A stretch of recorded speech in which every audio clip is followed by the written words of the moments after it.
மேஷ ராசி அன்பர்களே, ராசிநாதன் 3 பயணிப்பதும் பூர்வ புண்ணியாதிபதி தன் ராசியில் சஞ்சரிப்பதும் ஒரு யோகமிகும் காலமே. ராசிக்கு 4 கூடையோன் தன்னுடைய ராசிக்கு 7 இருப்பது மனைவி மூலமும் தன் தாய் வழி மூலம் நல்ல பல நிகழ்வுகள் நடக்கும். பிள்ளைக்கு நல் காலம் கனியும் அமைப்பாக இருக்கிறது. அரசு உத்தியோகத்திற்காக காத்திருப்போர் அல்லது முயற்சி செய்து கொண்டிருப்போர் பலன்மிகு மாதமாகும். ஆவணி மாதத்தில் பல்வகையான நிகழ்வுகள் நடக்கின்றன. மேஷ ராசியை பொறுத்த வரைக்கும் நன்மை மிகு காலமே. ஏனெனில் குரு 4 இருப்பதும் 4 கூடையோன் அவரை பார்ப்பதும் ஒரு முதலீடுக்காக தன்னை எத்தனிக்கும் மேஷராசி அன்பர்கள் பயன்பெறலாம்.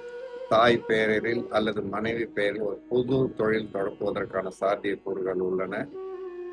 தன்னுடைய மனைவிக்கோ அல்லது கணவனுக்கோ உத்தியோகத்தில் உயர்வு வேண்டுமாயின் இத்தகைய காலம் நன்மை பயக்கும்.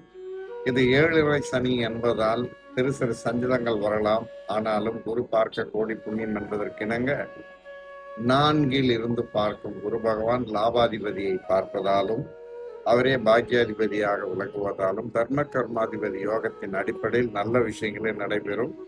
சிறு மன சஞ்சலம் வரும். குடும்பத்தில் விட்டு கொடுப்பது நல்லது. ராசியில் சூரியனோடு விளங்கும் புத பகவான் நன்மை பயக்கும் நிலையிலே உள்ளார். தாய் மாமன் வகையில் நன்மை கிட்டும். ஒரு நிலம் அல்லது வாகனம் வாங்கும் யோகமாக அமையும். வாகனம் பழுதுபட்டிருப்பின் அது சரியாகி வீட்டிற்கு வரும். தன்னுடைய ராசிக்கு தனாதிபதி நீச்சம் பெறுவது பலமில்லாத தன்மையை ஆயினும் சிறிது கலக்கமே. 5 பூர்வ புண்ணியத்தில் விளங்கும் கேது பகவான் சூரியனோடு இணைவது பித்ரு கர்ம விதி என அடிப்படையிலே பித்ரு சாந்தி செய்து கொள்ளவும் திலசாந்தி செய்து கொள்ளவும் காலாஸ்திரி சென்று சில பல வழிமுறைகள் தன்னை சுத்தம் செய்து கொள்ளவும் இன்றைய காலம் நற்காலமே.